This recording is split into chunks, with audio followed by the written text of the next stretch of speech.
እንዴት ነው የተዋወቃችሁት? ሰማን? አዎ ይሰማል።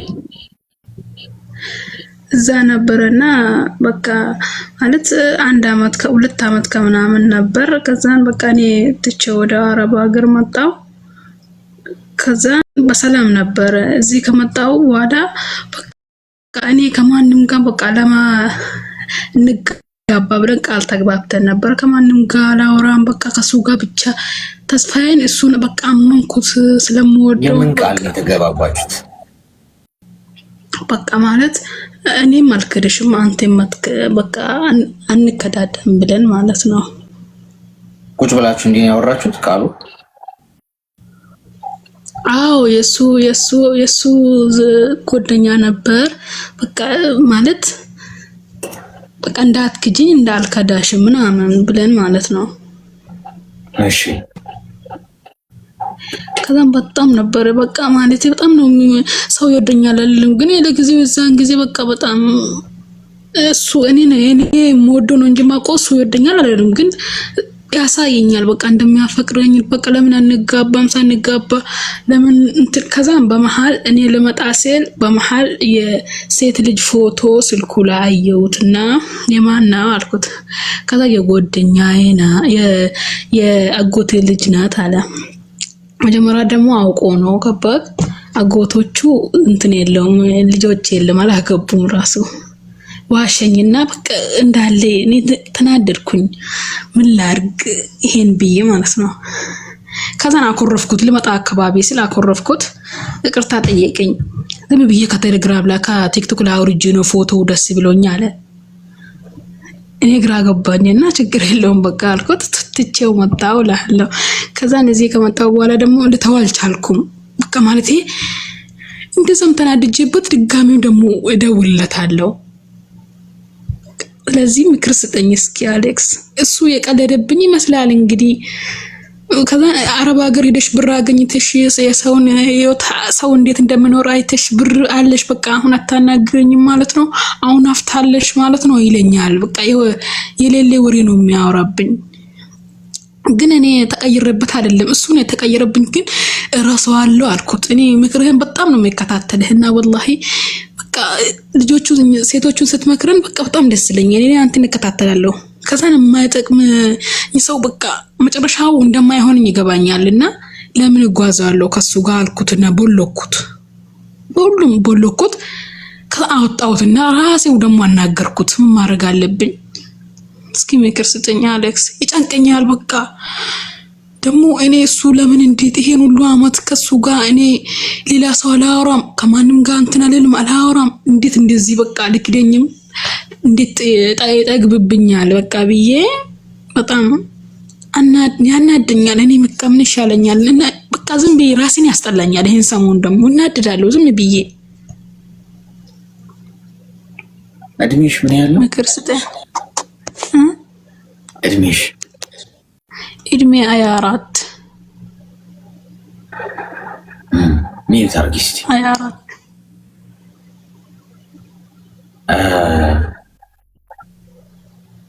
ሚውት አድርጊ። ማደንዘዣው ዋት ቃል መገባባት ምን አመጣው? እንደው ተጃጃሉ፣ ችግር የለውም። ቤቢ አባዬ እማዬ ምናምን ያላችሁ ተጃጃሉ። በየወንዙ መማማል አለበት። ቃል እኮ ከባድ ነገር ነው። ያሉት ከሚጠፋ የወለዱት ይጥፋ በሚል ማመን ሰው ነኝ እኔ። ገብቶሻል? ለቃል ማለት ቃል ከባድ ክብደት ያለው ጉዳይ ነው። ሰው አረገዋለሁ ያለው ነገር ካለ ማረግ አለበት። ያሉት ከሚጠፋ የወለዱት ይጥፋ የሚለው አባባል ቀላል አባባል አይደለም፣ ቀላል ቃል አይደለም። እኔ ያወራሁት ካፌ የወጣው ቃል ከሚታጠፍ የወለድኩት ልጄን እሰዋለሁ ነው። በዛ መልክ ልጅ ወልጄ እንኳን ቢሆን ከልጄ ይልቅ ቃል ይበልጣል እና ቃል ትልቅ ኃይል እንዳለው ነው። ገብቶሻል? ስለዚህ ተራ ትንንሽ የምንላቸው ነገሮች እሺ፣ ግን እንደዚህ ላልተው ተባባላችሁ አንደኛ ረጅም ርቀት የማትሄዱበት መንገድ ከሆነ ቃል አለመገባባት አላገባሽውም። ይሄን ሰው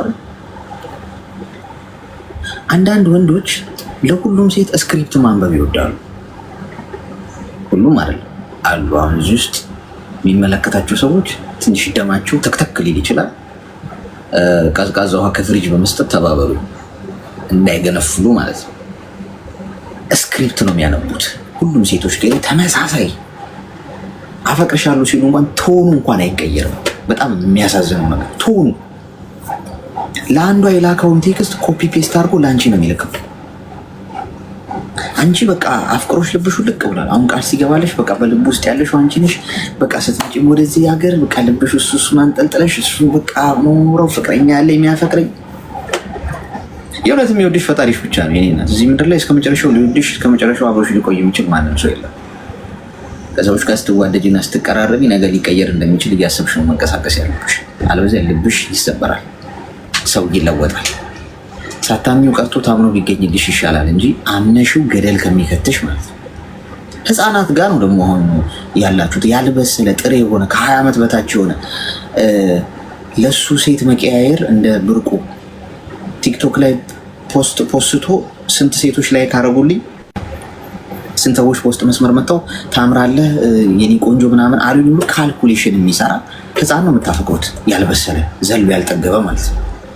ሴት ከእንደዚህ አይነት ሰዎች መራቅ ነው ያለብሽ። ይሄ ልጅ አንቺን የመጨረሻ ምን አይነት ሞኝ ናት ብሎ ቢያስብ ነው ከቲክቶክ ላይ ፎቶ ስለተመቸኝ ዳውንሎድ አድርጌው ነው እና የሴት ፎቶ ስልኩ ላይ ኖሮ ከዛ አመንሽው አንቺ ማለት ነው። የእሱ አባባል አይደለም የሚገርመኝ። አንቺ እንደው ምንም እንኳን እንደው ማስተዋል ጠፋ ቢባል እቺ ማስተዋል ያቅትሻል፣ በዚህ ሸውድሻል። ስለዚህ የዋህነት አዋጣምሽ፣ ያስበላሻል፣ ያሳርድሻል።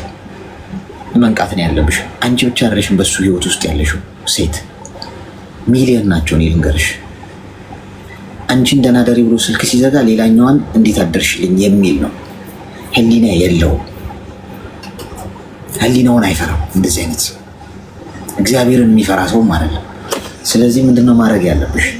ውጪ ከዚህ ነገር ውስጥ የምትሰሚኝ ከሆነ እንደ ወንድም ነው የምነግርሽ። እኔ ከዚህ ውስጥ ከወጣሽ በኋላ እንገናኝም፣ ገብቶሻል? ምንም ላንገናኝ እንችላለን። እስከ ወዲያኛው ማለት ከምንም ኢንቴንሽን አለ የምነግርሽ ማለት ነው። አሁን የምነግርሽ ነገር ወይኔ የሚጠቅመኝ ጉዳይ ሆኖ ወይ ባለመንገሬ የማጣው ነገር ሆኖ ሳይሆን እንደ ወንድም ስለሚያሳስበኝ ነው የምነግርሽ።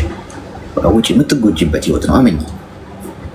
አመኝ ነገ አንቺ ታምኚለት እሱን ብቻ ነው ብለሽ ተቀምጠሽ ይሄ ሰው ሲያንጋጋ ሴቶችን ስታይ ራሴን ካላጠፋው የሚል አይነት ነገር ላይ ከምትደርሺ ከአሁኑ ቀዝቀዝ እያረግሽ እሱ እየራቅሽ እየተውሽ ስራ ላይ እያተኮርሽ መምጣት አለብሽ።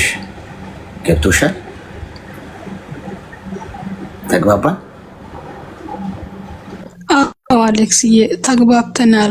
ግን እኔ እኮ ትቼዋለሁ ማለት 1 ወር ከምናምን ቆይቶኛል ብሎ ካረኩት። ግን ከዛ በኋላ ደግሞ ድጋሚ የእሱ ቃላቶች በቃ የእሱ ወሬ ምናምን አስታውስት እዚህ ይለኝና ዛሬ ነው መቼ ነው የደወልኩለት ደግሞ አውጥቼው ብሎ ካሪጎ ድጋሚ መልሼ የደወልኩለት በቃ ከዛ እኔ ተይዘሻል። በነገራችን ላይ ቤት የያዘን ሰው በአንዴ መክሮ መመለስ በጣም አስቸጋሪ ነው። በነገራችን ላይ አሁን ወታ ራሱ ይሄ ጠላቢ ሲሆነ ልጅ ምንም ብሎ እንደመከረኝ ምናምን ብለሽ ራሱ ለሱ ትነግሪው ትችያለሽ። ግን ምንድን ነው መሰለሽ ሰው ይኸውልሽ በህይወት ውስጥ እኔ የገባኝ ነገር ልንገርሽ። በህይወት ውስጥ ሰዎች የሚያወሩትን አትይሽ፣ የሚያረጉትን ተመልከች። ማውራት ችግር የለው። ማፈቅርሻለሁ፣ ወድጄሻለሁ፣ አላንቺ ህይወቴ ባዶ ናት ምናምን እሱ አንድ ፊልም ቀረጻም ወይ ቲያትርም ካለ ሰው ስክሪፕት ደራሲው የጻፈለትን መነባነብ አንብቦ ገብቶ መተወን ይችላል። በጣም ኢዚ ነው። ፍቅር ይዞት የማያውቅ ሰው የእውነት እንዳፈቀረ ሆኖ ቲያትሩ እስኪያሳምን ድረስ ሰው እስኪያምን ድረስ ሊሰራው ይችላል፣ ሊተውንም ይችላል። አፍቅሮ እኮ ላያቅ ይችላል። ያሱ ትወና ነው ማለት ነው። ወሬ ልሽ ፈልጌ ማነብነብ ያጠናውን ቤቱ ቁጭ ብሎ እንዲህ ልበላት ብሎ መጥቶ አስቦ የሚነግርሽን ማለት በጣም ቀላል። የሚያረገው ነው ማየት ያለብሽ። ያ ሰው አፈቅርሻለሁ ከማለቱ ጀርባ ምንድነው ለአንቺ የሚያደርገው? ታማኝ ነው ወይ? ይንከባከብሻል ወይ? ጊዜ ይሰጥሻል ወይ? ፊውቸር ከአንቺ ጋር ያልማል ወይ? ወደፊት እቅድ አለው ወይ? ወደ አክሽን ይገባል ወይ? ተግባሩ ነው የምታየው። ተግባሩ ከሌለ ወሬው ምን ያደርጋል? ሳያወራ እንዲሁ በተግባር ፍቅሩን ቢገልጽልሽ ራሱ እኮ ዋጋ ይኖረዋል አይደል? ሰው አስቢበት ይሄንን። እሺ አሌክሲ፣ እሺ አመሰግናለሁ። መልካም ቀን። አሜን። ተይዛችኋል።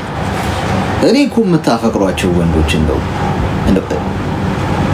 እዚህ ግባ የሚባሉ ቢሆኑና ቢቆጭ ነበር። ገብቷችኋል? አሁን መርፌ አወጋጉ ላይም አስተያየት እናደርግ ነበር እኛ። እዚህ ግባ ስላችሁ በመልክ አይደለም። ለወንድ ልጅ እንደውም መልክ ምንም አይሰራለትም። ከጦጣ መልስ ቢልም ችግር የለውም። ወንድ ልጅ በማስተዋልና በአስተሳሰብ እንዴ ህፃናት ገና የእናቱን ጡጦ እኮ አልጨረሰም እኮ። አብዛኛውን አፈቀርኩት የምትሉ ሰው በቃ ዘናጭ ምናምን ሊሆን ይችላል። በቃ ልብስ ይለብሳል፣ ይዘንጣል ምናምን፣ በቃ አሪፍ አሪፍ ፎቶ ፖስት ያደርጋል ምናምን ነገር በቃ ቲክቶክም ላይ ከሆነ እንትን ላይ ምናምን ብዙ ላይክ እና ፎሎወር ምናምን አለው ምናምን፣ ግን እዚህ ውስጥ ባዶ ነው። በቃ አብረው አንዲት ሴት በህይወት ውስጥ ስገባ አቢዩዝ የሚያደርግ ኔጌቲቭ የሰው ልብ ቅስም የሚሰብር እንዳትንሽ አድርጎ የሚያንኮታኩት፣ ግን ከላይ ግን ሲታይ በጣም የሚያምር በቃ ብዙ ተከታይ ያለው ምናምን። ኔቨር ጋይስ፣ እዚህ ውስጥ ያለው ነው ጥቅሙ። ውበት ሊስብሽ ይችላል። አብረሹ እንድትቆይ የሚያደርግሽ ግን ስብዕናውና ዲሲፕሊኑ ነው። ገብቶሻል? የሰው ልጅ ማለት ነው። ለዛ ነው እኔ ብዙ በመልክ ማላም ነው። ቆንጆ ሆንኩ አልሆንኩ ጉዳይ አይሰጠኝም። ምክንያቱም ቆንጆ በሆን እንኳን የሆነ ሴት በእኔ ልትሳብ ትችላለች፣ ግን አብራኝ የምትቆየው ባህሪ ዲሲፕሊን ወይ አክሴፕት አናማ አጉል አክሴፕት ወብንም ኖ ኖ ኖ ኖ ሄሎ።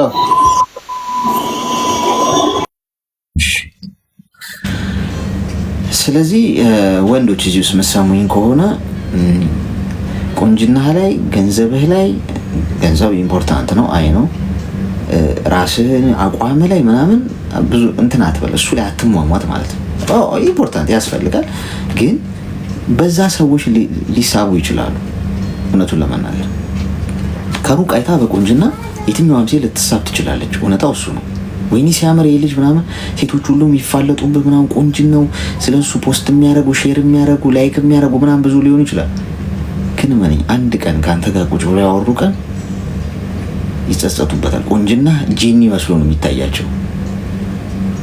ገብተዋል። ከዛ በኋላ አንተ ቁንጅና ፋይዳ ቢስ፣ በየትኛውም መመዘኛ ዜሮ ነው የምትገባው። ስለዚህ ውበት ጥሩ ነው፣ ግን ኢምፖርታንት አይደለም።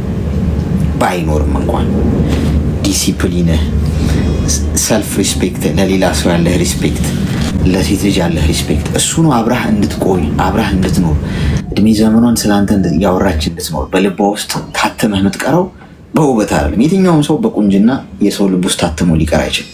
ጊዜያዊ ነው ቁንጅና። ዲሲፕሊን። ጤና ይስጥልኝ።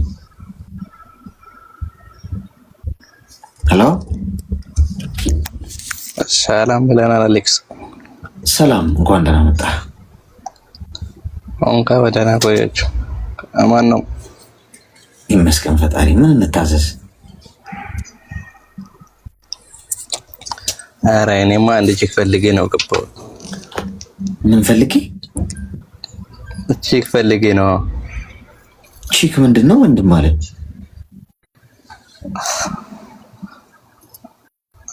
አያው ማለት ሚስት በላኔ ሽማግሌ ነኝ። ቺክ ምናምን የድሮ ሰው ስለሆንኩ በሚገባኝ ንገረኝ ብዬ ነው። ሚስት ፈልገህ ነው? ኧረ አይመችሽ። አይዋ ምን አይነት ነው የፈለግከው? ምን አይነት ሚስት ነው? እንዴት? እስኪ መስፈርትህን ንገረን። እኔ እድሜ 20 ነው። እሺ፣ ያው ስራ አለኝ። የራስህ ስራ ነው ያለህ?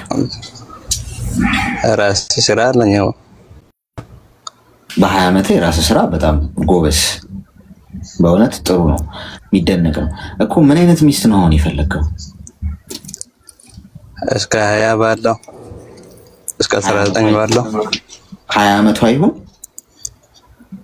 አዎ ከኔ እኩል ቢሆን ችግር የለውም። እሺ፣ ሌላስ? እድሜ 20፣ ሌላስ ምን ይኖራት? ሌላ ነገር ቆንጆ ሻባላ ከሆነች በቂ ነው። ቀይቱን ወይስ ጠየም ያለች ትሁን? ኧረ ችግር የለውም። ቀይ ብትሆን አሪፍ ነው። ለምንድን ነው በዚህ እድሜ ሚስት ማግባት የፈለግከው? ምክንያት አለ? ኧረ እኔ ብቻዬን እንትን ስላልኩ ነው እንጂ ሁለት መሆን ፈልጋለሁ። ስለዛ ነው።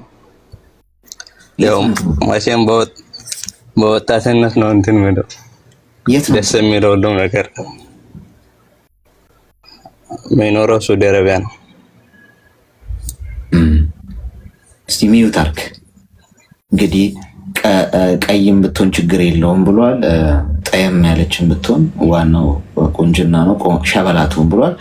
19 ብትሆን ጥሩ ነው ብሏል። ግን አሁን ወንድሜ አሁን እንግዲህ እንደ ወንድም ሀሳብ ልስጥህ። እኔ አሁን ሚስትህ ሆናለሁ እኔ ይኸው 19 ዓመቴ ነው፣ ቆንጆ ነኝ፣ ቀይ ነኝ ብላ በውስጥ መስመር እንኳን እዚህ ውስጥ ብትጽፍልህ እንዳታምን።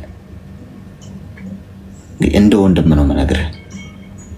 ቆዳህን የምትገፍል ልትሆን ትችላለህ። የወንድ ቆዳ ገፋፊ ብቻ አይደለም እሺ ያለው ወንድም ማለት እንደውም አይነገርም እንጂ እንደውም ይሄ የሚበስ ይመስላል። ዝም ያለ ነገር። ስለዚህ ይቅርብህ። እዚህ አሁን ሚስት ሆናለሁ ብላ ብትመጣ እሷ ራሱ ወይነኛ ቆዳ ገፋፊ ወይ 6-7 ያላት ነው የምትሆነው። አንተ የሚያስፈልግህ ሚስት እንዳልከው ስነስርዓት ያላት፣ ዲሲፕሊን ያላት፣ ጨዋ ገብተዋል፣ የምታስብል፣ የምትረዳ ጥሩ ልብ ያላት ሴት ከሆነ የምትፈልገው የመጀመሪያ መጠየቅ ያለብህ በምታምነው እምነት ፈጣሪህን ነው።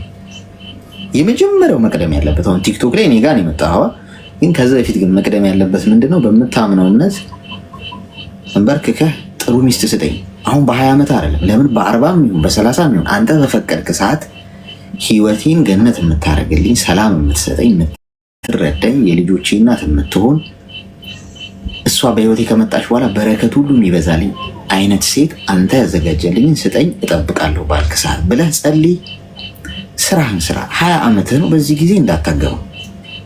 ወንድ ልጅ በጊዜ ካገባህ ያበቃለታል። ህይወትህ ነው የሚመሰቃቀልልህ። አሁን ጊዜው የምንድን ነው? የስራ ነው። ሰርተህ ገንዘብ የምትይዝበት ነው። ወንድ ልጅ ገንዘብ ካልያዘ ትቢያ ነው፣ አፈር ነው፣ ጭቃ ነው። ማንም ሰው አይደርስለትም። ቤተሰቡ አይረዳው፣ ዘመዱ አይረዳው፣ ጓደኞቹ አይረዱት። ከሌለ ሁሉም ይጥልሃል፣ አይወድህ። ለወንድ ነው፣ ለሴት ችግር የለው። ስለዚህ ወንድ ልጅ ሰርቶ ቶሎ ገንዘብ መያዝ አለበት። በ20 ዓመትህ አሁን ትኩረት ማድረግ ያለበት ስራ ላይ። 30 ስትገባ ያኔ አቅምም አለ፣ በሞራልም ደጅርታል፣ በደንብ ማስተዋሉም አለ። ጥሩ የትዳር ህይወት መመስረት ትችላለህ ማለት ነው። በዚህ መልኩ ብትረዳው ብዬ አስባለሁ። እሺ በላዘር ቴንኪው፣ አመሰግናለሁ ነው ምክርሽ። እሺ በርታሽ፣ በርታ። በርልኝ። እሺ ወንዶች በከፍተኛ ሁኔታ ለትዳር ያላቸው ቶሎ ለማግባት ያላቸው እንትን እየጨመረ ነው። የሆነ አዲስ የተቀየረ አየር ካለ ይጣራስ። ወንዶች እንዴት ነው በ35 ዓመቱ ራሱ እንጋባ እያለች የ10 ዓመት ፍቅረኛው ስጨቀጭቀው ቆይ ትንሽ አስቤበት ቀበቶ አስሬ፣ ልብስ ቀይሬ፣ ጫማ ቀይሬ፣ ጫማ ክሬን አስተካክዬ፣ ሻሽማ አስሬ ምናምን የሚል ወንድ በበዛበት ጊዜ በ20 ዓመቱ ሚስት ፈልጋለሁ ካለ ዘመኑ ወይ ስቷል ወይ እኛ ስተናል። ኤኒዌይስ ለማንኛውም እንግዲህ እኔ ሚስት ሆናለሁ ብላ መጽፈልግ ካለች ስክሪንሾት አድርገህ አምጥተህ እዚህ ነገር አሳየን ከነስሟ ምናምን። ይሄኔ አንዱ ባሏ ነው፣ እሷ አስቀምጣል፣ አንተ መጽፈው። ይሄ በወንድ በሴት የለም፣ ለሁሉም ህጉ ተመሳሳይ ነው። ጤና ይስጥልኝ። ሄሎ እሺ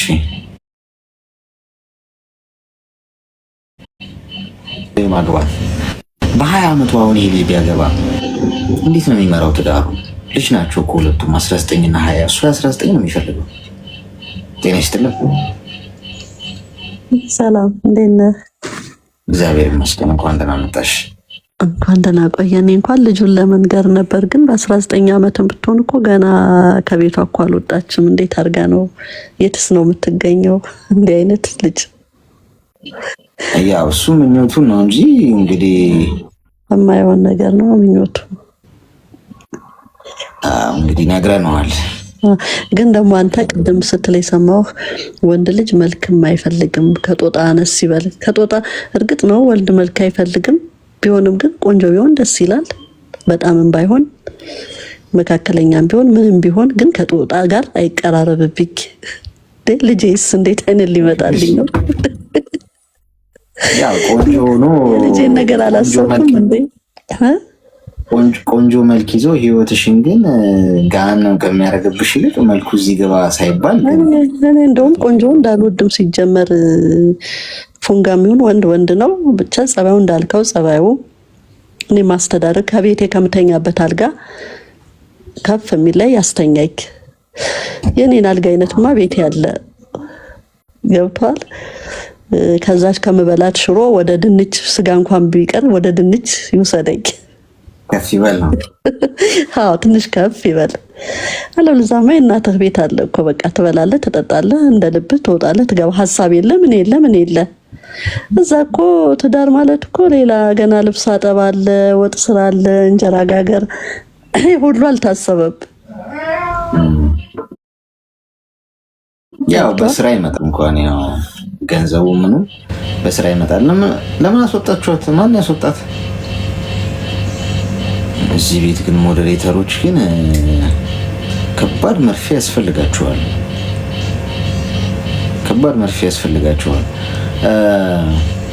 ኤኒዌይስ ያው ሀሳብ ልስጠው ብላ ነው፣ መጥፎ አይደለም። ግን ያው ሰዓታችን እንዳንገለው ነው። ግን እንትን አትበሉሽ። ሀሳብ መስጠት ከፈለገ ይስጣን። ሰው ሳይገባ ብንነግር ይሻላል። አሁን ሳገቡ በፊት ጋይስ ስለሆነ ሰው ሀሳብ ለመስጠት ከፈለጋችሁ እንዳንደግመው ነው። እሺ 1 ሰዓት ተኩል ስለሆነ መንቆየው እሷን እንኳን እንዳንላት ነው። እሺ ለማንኛውም ያ ወንድ ልጅ ይኖረው ነው። ሰምታችኋል። የሴቶቹን አቋም ሰምተሃል አይደል? ቀደም የገባኸው ልጅ 19 ዓመቱ ልጅ ትንሽ ከፍ የሆነ ነገር ማድረግ አለበት። ከሌለ ጤና ይስጥልኝ። ሄሎ ስለላ ቀን ልግባ አሁን አይመቸኝም። እሺ ድንገት ገብታ መርፌውና ምላጩን ስታየው ደነገጠች። ሶ ኤኒዌይስ ያው ትንሽ የወንዶች ባህሪ ለየት እያለ መጥቷል። የትዳር ፈላጊ ሆነ ነው የሚበረታታ ነገር ነው። አው ግን በልጅነት አይሆን እንጂ ነው 20 ዓመቱ ሆኖ እንዴት ከባድ እኮ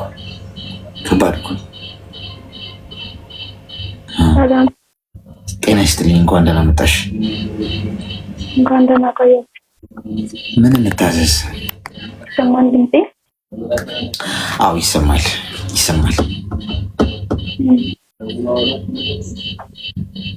ጥያቄ ነበረኝ። ኤርፎን ነው እንደምትጠቀሚ? ታፍኗል ድምፅሽ።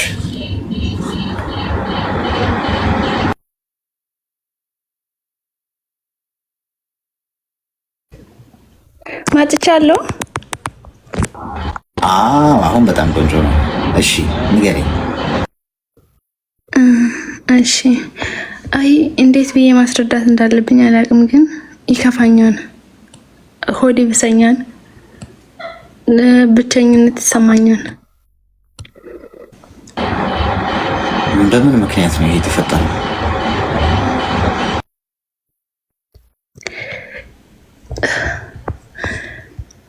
አይ እዚህ ጋር እኔ ስለ ፍቅር ምናምን ላወራ አይደለም የመጣሁት። ያው በጣም መወዳቸውን ሰዎች በሞት አጥቻለሁና የሆነ ሲከፋኝ እንኳን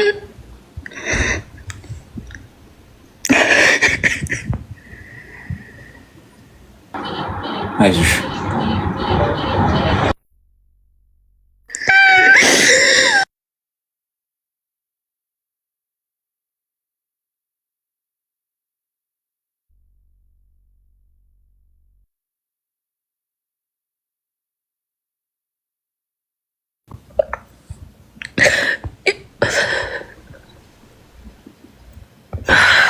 ሌላ ጊዜ እገባለሁ። በቃ ይቅርታ።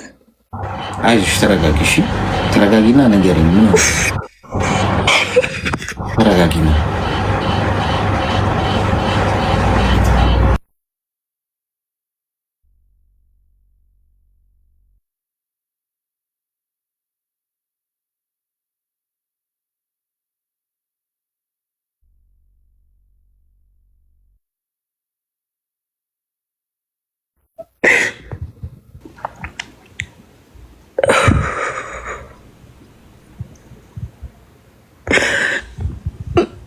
በቃ ማውራት አልችልም። ይቅርታ። እሺ ነገ ወይ እገባለሁ። እሺ እሺ። ቅየው ስወጣ ሳላቅ እግሩ ረገጥኩት።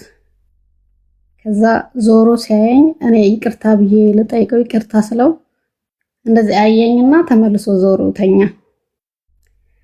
ከዛ እኔ እልህ ያዘኝ። ከዛ ምን አይነት ልጅ ነው ምን ቢሆን ነው ምናምን የሚለው ነገር። ከዛ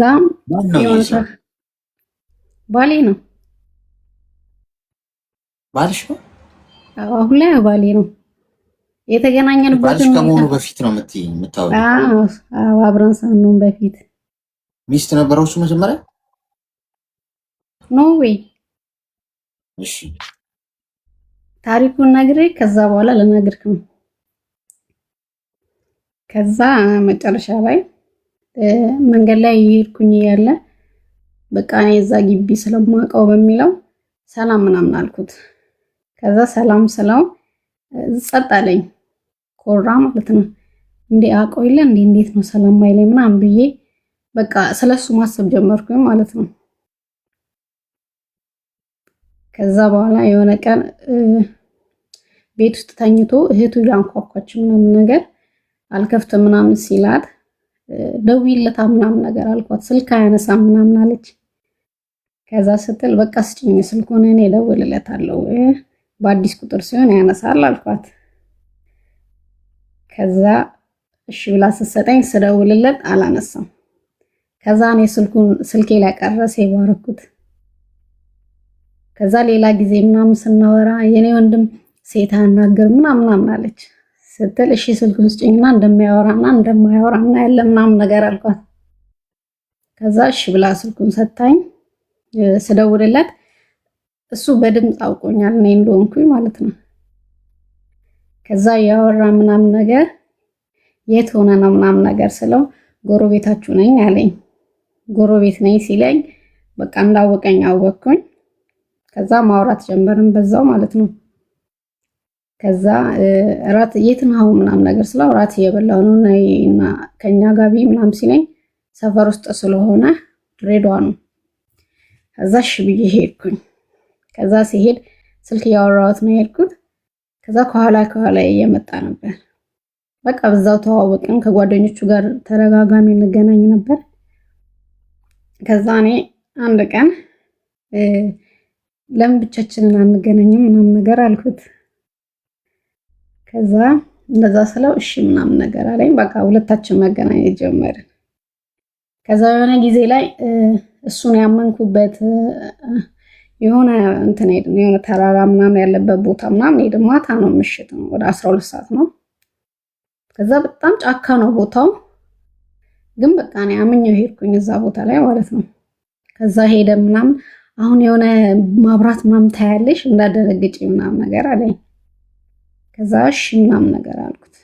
ከዛ እንዲህ እንትን ትንሽ ደቂቃ በኋላ ይሁን አይን እንዲህ ቦግ የሚሉ ነገሮች መጡ። ምንድነው ምናምን ስለው ጅብ ነው እንዳፈሪ ምናምን አለኝ።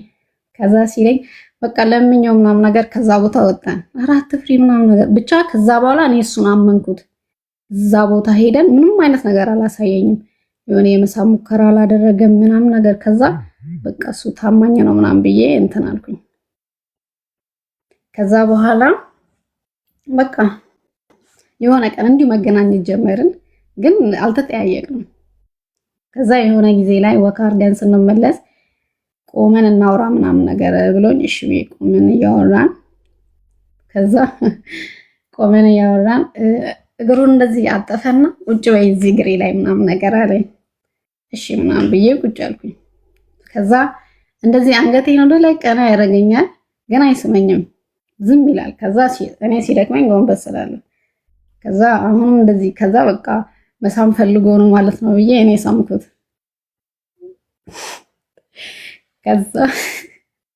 ከዛን ቀን በኋላ እኔና እሱ ፍቅረኛሞች ነው ማለት ነው። አልተጠያየቅንም፣ በቃ በዛው ቀጠልን። እና ልጁ በጣም ጥሩ ልጅ ነው፣ ብቻ በጣም ጥሩ ልጅ ነበር።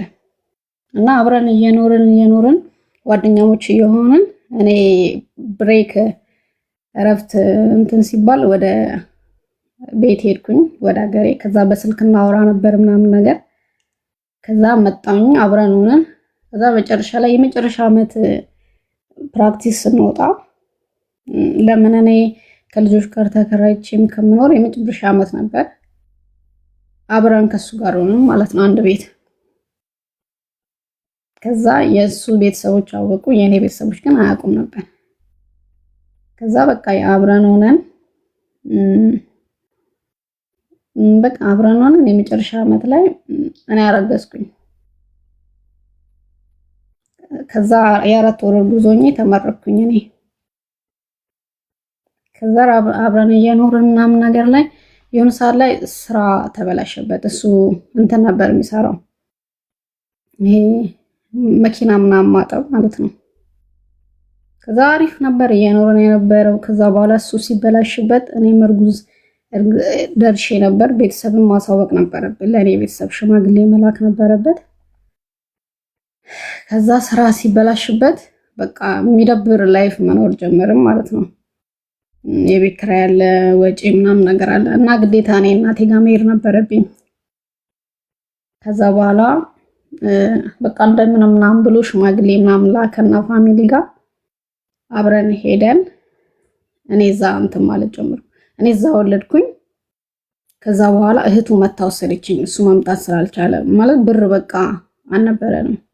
ስራም ተበላሸበት። በፊት በጣም ታታሪ ነበር። ነገሮች ሲደራረቡበት ወንድ ልጅ ስለሆነ ከበደው እና እኔ መጣሁኝና እየኖርን በቃ አልስተካከል ምናምን ነገር ሲለው እንትን አለ ውትድርና ሄደ በመሃል ማለት ነው ትቶን። ከዛ እኔ እናቴ ጋር ተመለስኩኝ። በቃ ውትድርና ከሄደ ከ8 ወር በኋላ ምናምን መደወል ጀመረ። ከዛ በቃ ለምን እንደሄደ ደውሎ ነገረኝ። በቃ እኔ እንዲህ ፈልጌ አይደለም የሄድኩት ወደ ጅቡቲ ነው ምናምን ስራ አለ ብለው ሲሉኝ ተከትዬ ከልጆች ጋር ሲሄድ ፖሊስ ይዞኝ ነው እዛ የገባሁት ምናምን ነገር አለኝ። ከዛ በቃ እዛ የሆነ እኔ ፕሮሰስ ጀመርኩኝ። ሳውዲ ነው ያለሁት እና ሄዳለሁ ምናምን ስለው ፍቃደኛ ነበርም እንደሄድ አይፈልግም። ከዛ በቃ ለእናቱ እኔ አንተ መተህ ከእናቴ ቤት ማውጣት ካልቻልክ እኔ እናቴ ቤት ሆኜ አንተ እዛ ሆነ እንዴት ነው መኖር የምችለው እናቴ ቤት ሆኜ እና ግዴታ መሄድ አለብኝ ምናምን ነገር አልኩት። ከዛ ለእናቱ ነውዬ በቃ እንድታሳምንልኝ ምናምን አረኩኝ። እሺ አለ። መጣሁኝ እኔ ሳውዲ። እዛ እኔ ሳውዲ በመጣው በ2 ወር እሱ ታሞ ከውትድርና ታሞ እናቱ እንትን ከታመመ በኋላ ይሄ ለሕክምና ሲወጡ አምልጦ ወንድሙ አስመልጦት መጣ ወደ ሀገሩ ማለት ወደ ድሬዳዋ። ከዛ በኋላ እኔ እዚህ ነበርኩኝ። በስልክ ምናምን እናወራ ነበረ። ከዛ በስልክ እናወራ ነበረ። ልጄ እናቴ ጋር ነበር ትቼ የመጣሁት። ከዛ በኋላ በቃ እኔ የእህቱ ሰርግ ነው፣ በእህቱ ሰርግ መጣች ልጄ ድሬዳዋ እነሱ ጋር። ከዛ በኋላ በቃ አትሂድ ከኔ ጋር ትሁን ምናምን ነገር አለኝ። ከዛ ሲለኝ እሺ በቃ ምናምን አልኩት። እዛው እሱ ጋር ሆነች ልጄ ማለት ነው። ከዛ በኋላ ብር ገንዘብ እንትን ምንድነው አውጣ ምናምን ብዬው የመጀመሪያ ሳላ 20 ሺህ ብር ምናምን ላኩለት መንጃ ፈቃድ እንዲያወጣ። ከዛ ልኬለት መንጃ ፈቃድ እንዲያወጣ ከላኩለት በኋላ እንትን አለ እናቴ በሰርግ ምክንያት እንትን ብሎባት ብሩን 10 ሺህ ብሩን አጉድየዋለሁ ለሷ ሰጥቼ ምናምን አለ።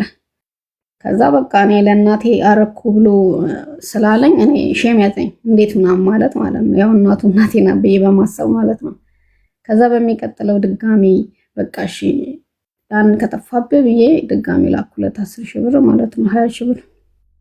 ከዛ በኋላ እንትን አለኝ እኔ ከቤተሰብ ጋር መኖር አልፈልግም ምናምን ነገር አለ እና ቤት ተከራይቼ መውጣት ነው የምፈልገው ከነሱ ጋር መኖር አልፈልግም ምናምን ሲለኝ እናንተ ገና ቤት ወተህ እኔ የቤት ኪራይ እየከፈልኩ ልጄን እያስተማርኩኝ ብሩ በጣም ብዙ ነው እና አልችልም እንደዚህ ምናምን በሚለው እንትን አለን።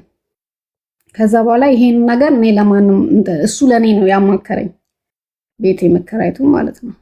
ከዛ በኋላ እኔ ደግሞ ለእናትየው ያወራ ነገርኳት እንዲኮ ብሎ ነበር ምናምን ብዬ።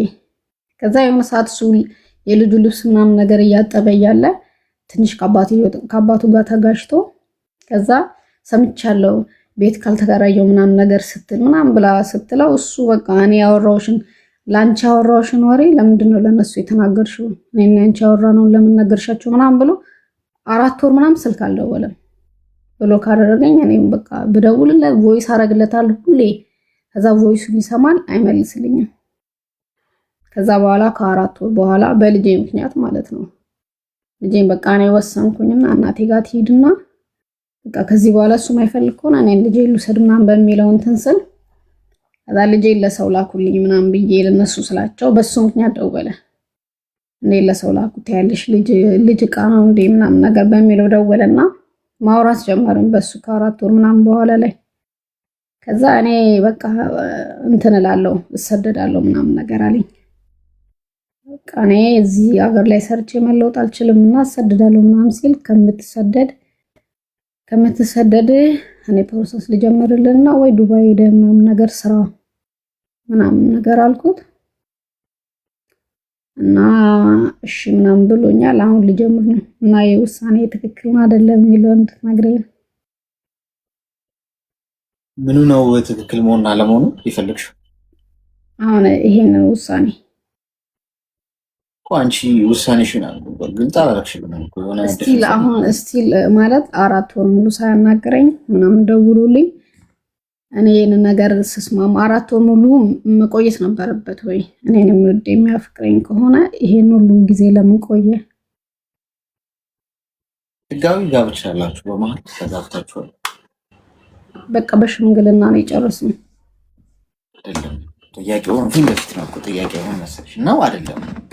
በሽምግልና ምናምን ሳይሆን በመሀላችሁ ህጋዊ ጋብቻ ያለው ተጋብታችሁ? የለም። እሱ ነው የምልሽ። ልጅሽ አሁን የት ነች? አሁን እሱ ጋር ናት። ስለዚህ ከ4 ወር በኋላ መጥቶ እንደዚህ ስላለኝ ልክ ነው ወይ አይደለም ጥያቄ አይደል? አንቺ ከሀገር ውጭ ነው ያለሽው? ሳውዲ። ምን ያህል ጊዜ ሆነሽ ሳውዲ ከመጣሽ? አመት ከ6 ወር። እሺ አሁንም ታፈቅሪዋለሽ? አዎ። ለምን ነበር ያልተጋባችሁት? እንደዚህ ከሆነ መሀላችሁ ያለው ግንኙነት በቃ እንደዚህ ችግር ምናምን በመሀላችን ስላጋጠመን ምናምን ነገር የገንዘብ እጥረት ነው ዋናው ነገር። እኔ እና እሱ እንትን ያለን ብር አለመኖር ነው እንጂ በቃ በሽማግሌ ጨረስን አብረን መኖር ነው እያኖርን ነበር። ግን አንዴ እኔ እናቴ ጋር እየሄድኩ እየተመለስኩ ስለነበረ እንዲተረጋግተን እንደዛ አንኖር ነው። እሱ ጋር ምን አይነት ስሜት እንዳለ ተገምቻለሽ? አሁን ላንቺ ያለው ስሜት? እኔ እንደሚወደኝ ነው እና ግን አንዴ ውስጤ ይፈራል። ግን ደግሞ እንደዛ ብፈራ ማለት ነው እሱ ብቻ ይሳካለት ሄዶ እንኳን ከፈለገ ቢተወኝም ምንም ችግር የለብኝም። ብቻ እሱ ተሳካለት ማለት ያው ልጄ ቢያንስ ደህና አባት ጥሩ ሁኔታ ላይ ያለ አባት ይኖራታል ምናምን ብዬ ነው የማስበው። ቢተወኝ ራሱ አሁን እንደዚህ ይኸውልሽ ቢተወኝ በተወው ብለሽ የምትይበት መንገድ ረጅም ርቀት መንገድ አይሄድም። ገብቶሻል? ምክንያቱም ቁርጠኝነት ይጠይቃል በህይወት ውስጥ የፍቅር ግንኙነት በይው፣ ትዳር በይው፣ ስራ በይው፣ ማህበራዊ ህይወት በይው፣ ምንም ነገር ቁርጠኝነት ይጠይቃል።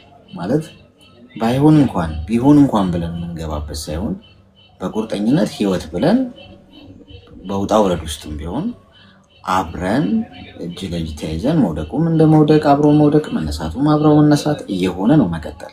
የእናንተ እኮ ወይ አብራችሁ አልሆናችሁ ወይ አልተለያያችሁ። ግራ የገባው ነገር ነው። ወይ አልተጋባችሁ ወይ ደግሞ መስመራችሁን ለይታችሁ በየራሳችሁ አትኖሩ። ልጅቷ በመሀል ተሰቃየች። ውለዱኝ ብላ አልተወለደችም እቺ ልጅ እንጂ ስደት ነች። እሱ አገር ቤት ነው። እሱ ደስ ሲለው ከ4 ወር በኋላ ይመጣና ያዋራሻል አንቺ። ስለዚህ እሱ የሚፈልገው ነገር ስላለ ነው አሁን የመጣው። አሁን የሚሰማሽ ነገር አሁን ገንዘብ በመላክ ወይ የሆነ ቦታ ለመሸጋገር ስለፈለገ ብቻ እሱን ለማሻገር ሳይሆን ቁርጠኝነት ይኖራችሁ በመሀላችሁ። መጀመሪያ አብራችሁ የምትኖሩ ከሆነ ህጋዊ ጋብቻ ይኖራችሁ። መጀመሪያ ባልና ሚስት ለመባል አብሮ ስለኖረ ብቻ ባልና ሚስት እኮ ሊሆኑ አይችሉም። በፈለገ ሰዓት መሄድ ይችላል። በፈለገ ሰዓት መሄድ ትችላለሽ። ትዳር ግን ቁም ነገር ነው። ገብቶሻል? ዘሎ አንድ ሰው ተነስቶ በአንድ ጀንበር ሊሄድ ብሎ መሄድ አይችልም። ኃላፊነት ነው፣ ቃል ኪዳን ነው። ስለዚህ በመሀላችሁ የተዋወቃችሁበት መንገድ ኢንትረስቲንግ ነበር። እኔ ስሰማሽ ደስ እያለኝ ነበር ስሰማሽ የነበረው። እንዲህ አይነት ላቭ ስቶሪዎች ምናምን ደስ ይላሉ። ገብቶሻል? የተዋወቃችሁበት መንገድ ምናምን የተግባባችሁበት መንገድ መልካም፣ ግን መጨረሻው አላማረም። ገብቶሻል? እነዚህ ልጆች በቃ በጥሩ ትዳር ሽማግሌ ልከው ቤተሰብ አውቆ ምናምን ተጋብተዋል ብዬ ስጠብቅ ታሪኩን እናንተ ፋይናሊ መሀል ላይ ሄደሽ አበላሸሽው እና መጀመሪያ ትዳር ይሁን ይሄ መሀላችሁ ያለው ግንኙነት ይለይለት ማለት ነው። እሺ እንደው ግልጽ ለማድረግ ይለይለት። ምንድን ናችሁ አንቺ እና እሱ? መሀላችሁ ልጅ አለ እኮ ወልዳችኋል፣ ጥሩ ነው። ፈጣሪ በልጅ ባርኳችኋል። ምንና ምን ናችሁ ነው? አሁን ልዩነቱን መለየት አለ ወይ? አብራችሁ መኖር ነው፣ ትዳር ነው። ሽማግሌ ልኮ ያግባሽ የቤተሰብን ክብር ነው። አይ ደግሞ ካላችሁም ደግሞ የራሳችሁን መንገድ ለይታችሁ ይለይለት እንጂ ወይ አብሮ አለመሆን ወይ አለመለየት ግራ የገባው ነገር ሆነ። እሱን በአንቺና በእሱ መካከል የምታደርጉት ንግግርና ውሳኔ የሚወስነው ይሆናል ብዬ ነው የማስበው። ስለዚህ አሁን ከእሱ ካለሽ ነገር ባሻገር እሱ ለአንቺ ምንድን ነው የሚለውን ለይ። የኔ ሀሳብ ያ ነው። እሺ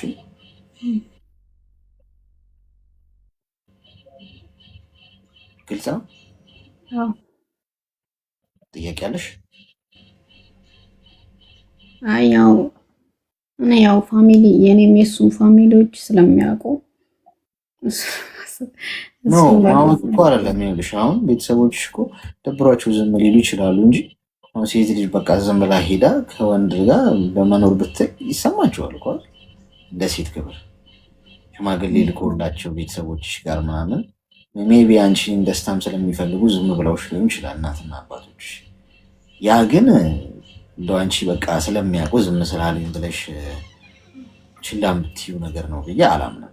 አንቺ ራሷን ነገር ሴት ልጅ ብትኖርሽ በዚህ ወይ ብትሄድ ሜቢ ለእሷ ስነ ልቦና ተጨንቀሽ እሺ አንቺ ከወደድሽ ብለሽ ልትተዩ ትችይ ይሆናል እንጂ ግን የሚሰማሽ ግን ስሜት አለ።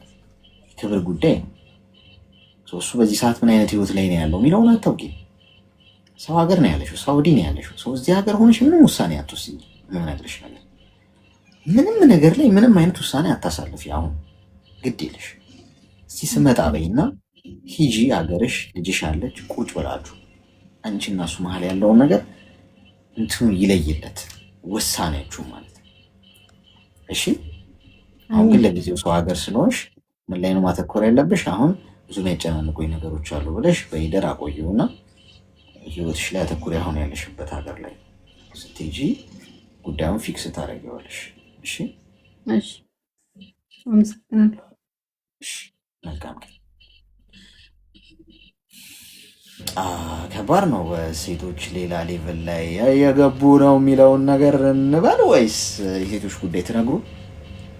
የማናውቀው አዲስ ነገር አለ? ወንዶች ማወቅ ያለብን ጉዳይ። ሳምኩት ስትል ውሻ ይሳምሽና ምናምን የሚልም ኮመንት አይቻለሁ ከታች። ለምን ሴት ልጅ መሳም አትችልም ወይ? ህግጋታችሁ ላይ አለ ወይ? ንገሩን እስቲ። እሷ አሁን በቃ እሱ አልስም አለ፣ አላቅፋት አለ፣ እጇን አልይዝ አለ፣ ተጃጅ አለ ማለት ነው። ወንድ እንደዛ አይደለም የምታስቡት አንዳንዶቻችሁ። ወንድ ነው ግን ይሄ ምናምን እኮ ራሱ አሁን ይሄ ልጅ መርፌ እንውጋው ምን እናድርገው ልል ነበር። ኤኒዌይስ እሷ አልስም ስላለ እሷ ሳመችው፣ ተፋቀሩ፣ በቃ ምንም ችግር የለውም። ግን አልተጋቡም የሚለው ነገር ትንሽ ልክ አይደለም። እሱ ጤና ይስጥልኝ። ሰላም ወንድሜ፣ እንዴት ነህ? እንኳን ደህና መጣሽ። እግዚአብሔር ይመስገን። እንኳን ደህና ቆያችሁ። ምን እንታዘዝ? አንድ ጥያቄ ልጠይቅ ነበር። በሚገባ ጠይቀኝ። ፍቅረኛ ነበረኝ ማለት ነው። እሺ። መጀመሪያ ስንገናኝ እሱ ከዛ በፊት ህይወት ነበረው። ያን ነገር አልነገረኝም። እኔ አሁን ደግሞ እሱን ስላወቅኩኝ ከሱ ይሰማል። እንዴት ነው የተዋወቃችሁ? ፍቅረኛው ከየት መጣ? ከሰማይ መና ወረደልሽ ወይ? ከእንቅልፍሽ ስትነሺ ከጎንሽ አገኘሽ ወይስ መሬት ላይ ወድቆ ነው ያገኘሽው? ከኪስሽ ውስጥ አገኘሽው? ከየት መጣ የሚለውን ንገሪኝ እስኪ። ጥንስሱ ጦሱን እንወቀው። እሺ፣ የተገናኘ ነው። እኔም ዱባይ ነኝ፣ እሱም ዱባይ ነው። እሺ። ከዛ ስራ አልነበረኝም። የሆነ ጊዜ ወክ ወጥተን ነበረ ከጓደኛዬ ጋር፣ እሱም ከጓደኛው ጋር እንደዛ ስራ ነበረው ወክ ወጥቶ ነበረ።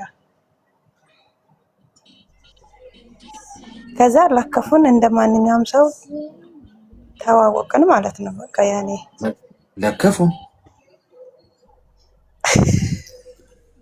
ለከፉ ማለት ምን ብለው ለከፉ? ያኔ ሀይ ምናምን አሉን፣ ተጠጉ፣ አወሩን ማለት ነው። እዚህ ሀገር መላከፍ እኮ አይቻልም ብዬ እኮ ነው። እሺ ከዛ በቃ ተዋወቅን፣ ብዙ ነገር አወራን ምናምን። እኔ በዛን ጊዜ ደግሞ ፍቅረኛ ምንም አልነበረኝም።